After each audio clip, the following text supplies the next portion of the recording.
Good afternoon. Thank you for joining me here today.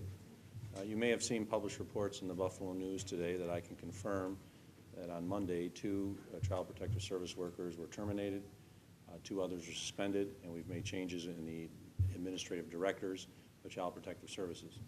I will not go into the details of each of the individual cases. I will note it was based off of a comprehensive review of Child Protective Services that we've been doing for some time. This is just the beginning. We are not done with making changes to Child Protective Services for the betterment of the community. We are working with the staff to do so. Since Monday, Commissioner Carol Dankert has attended 4 meetings with members of Child Protective Services staff. I believe all members of Child Protective Services staff, other than those that are on vacation, have actually spoken to the Commissioner to talk about the changes that are occurring in the department, as well as what we believe we can do in the future, and asking for their help to ensure that Child Protective Services is doing what it needs to do, which is protect the children of this community. So I want the public to understand that what happened this week is not an indictment on the hardworking men and women of Child Protective Services. There are individuals at Child Protective Services who are very experienced, very diligent, who work hard every day to protect children in this community.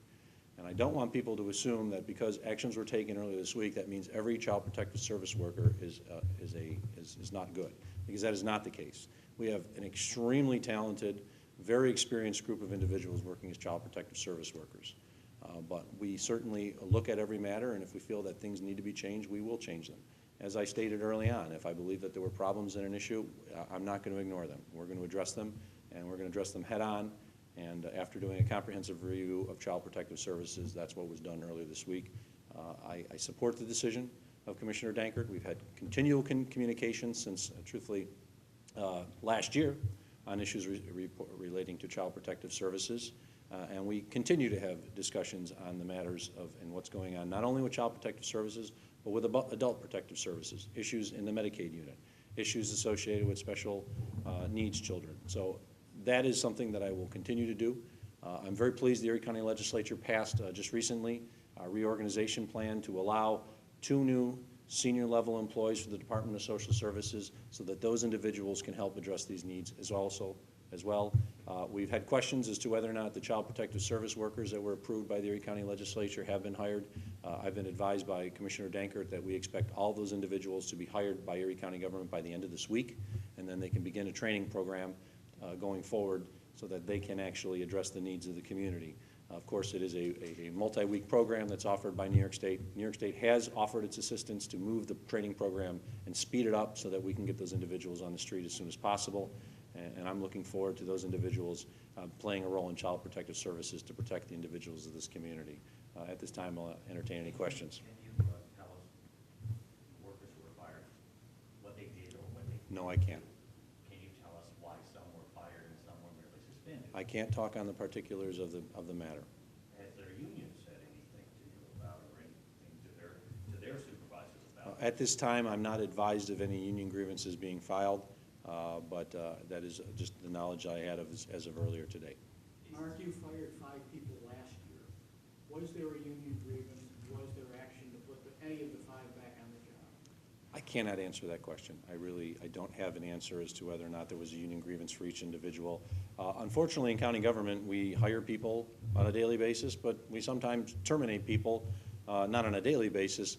And I'm truthfully not aware of every union grievance that's made, whether it's a union grievance with regards to this existing matter. I don't know of any, or those that were associated with the terminations last year. Were you, at the same time, of course, the state is doing its own review. Was the decision made in conjunction with the state in any way? The state is doing its own independent review of all cases.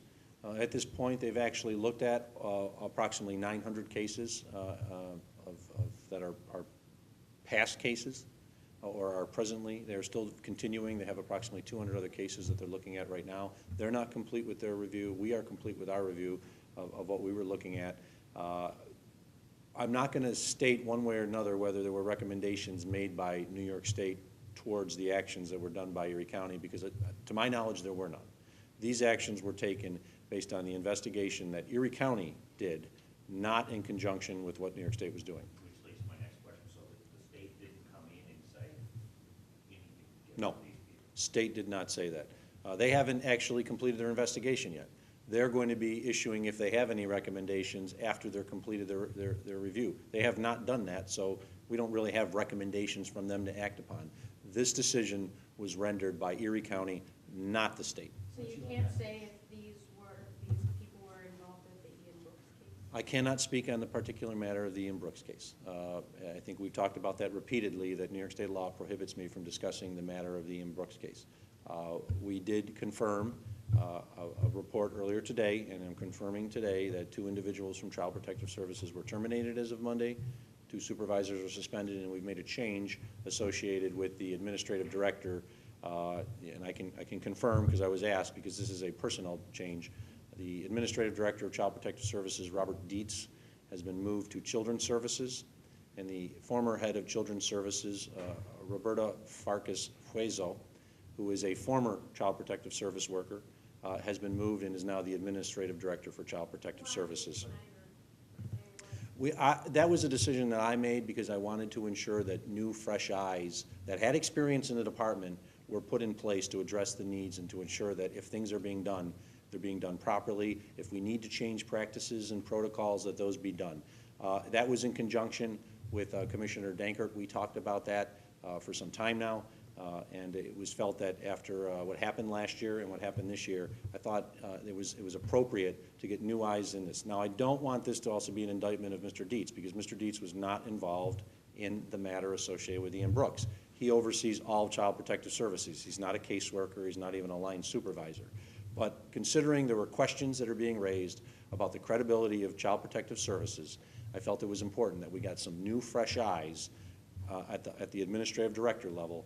And that's why Roberta Farkas Huezo has been moved into that position. She has many years of experience in various levels of social service delivery, starting with having been a social service, Child Protective Service worker in Erie County government in the past. Mark, you had a question?